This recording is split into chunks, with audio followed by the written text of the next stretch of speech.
Kemacetan kembali melanda jalanan di ibu kota, bahkan Jabodetabek seiring dengan berakhirnya PPKM. Indeks kemacetan bahkan diperkirakan di atas 50%. Padahal indeks kemacetan mestinya tidak boleh lebih dari 40%. Lantas bagaimana cara dan solusi untuk menghadapi kemacetan ini? Berikut laporan khas redaksi Neraka Kemacetan Ibu Kota. Kemacetan seolah menjadi sesuatu yang melekat dengan ibu kota. Peningkatan jumlah penduduk dan penambahan penggunaan transportasi pribadi yang tidak sepadan dengan kapasitas jalan yang tersedia dianggap menjadi penyebabnya. Rekayasa lalu lintas masih saja belum menampik fakta bahwa Jakarta belum bebas dari kepadatan lalu lintas.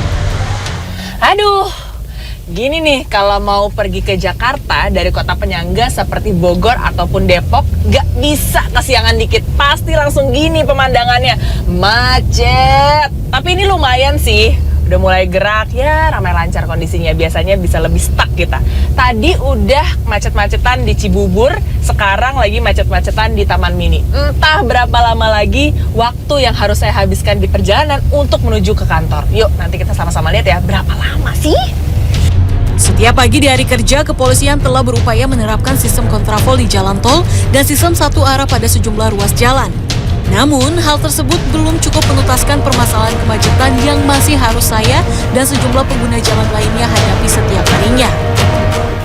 Buat menuju ke kantor saya di kawasan Tendean, kita bisa milih nih mau lewat tol lingkar dalam atau kita keluar di Cawang. Tapi berdasarkan aplikasi Maps, disarankannya lewat tol dalam kota. Tapi ngelihat Maps ini bagaikan melihat kemeja saya hari ini merah semua. Artinya memang kita harus sabar ya, macet-macetan hari ini. Aduh. Akhirnya dari Bogor saya tiba di kantor dalam waktu 2 jam saking padatnya jalanan ibu kota. Padahal normalnya perjalanan bisa ditempuh hanya dalam waktu 1 jam 15 menit. Kemacetan pagi sungguh merata, bukan hanya di jalur tol melainkan juga jalur non-tol. Bila mengacu pada TomTom Traffic Index, saat ini Jakarta masih menduduki peringkat ke-29 dari 309 kota termacet di dunia. Berdasarkan situs tersebut, tingkat kemacetan pagi hari berada di angka 65%, sama persis dengan yang terjadi pada 2019 sebelum pandemi. Sejalan dengan hal tersebut, berdasarkan data dari Dirlantas Polda Metro Jaya awal tahun 2023, indeks kemacetan ibu kota tergolong mengkhawatirkan. Angka kemacetan tahun ini dibuka di angka 50%, mendekati indeks kemacetan pada 2019 lalu, yakni 53%.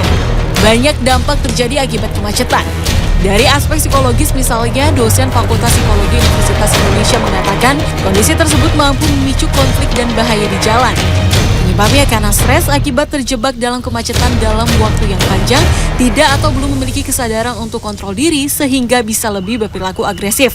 Ketika berkendara, jangan hanya berpikir mengendara itu, yang penting kita bisa punya keterampilan psikomotorik yang bagus, tapi etika berkendara itu yang lebih penting. Kalau mau lebih tertib, yang juga cukup besar signifikan pengaruhnya adalah penerapan enforcement yang konsisten. Sekretaris Jenderal Masyarakat Transportasi Indonesia berpendapat perjalanan adalah biaya transaksi. Berdasarkan beberapa riset, kemacetan bisa membuat kerugian ekonomi negara mencapai 70 bahkan 100 triliun rupiah. Akibat lama di jalan dapat mempengaruhi produktivitas dalam bekerja serta kualitas hidup.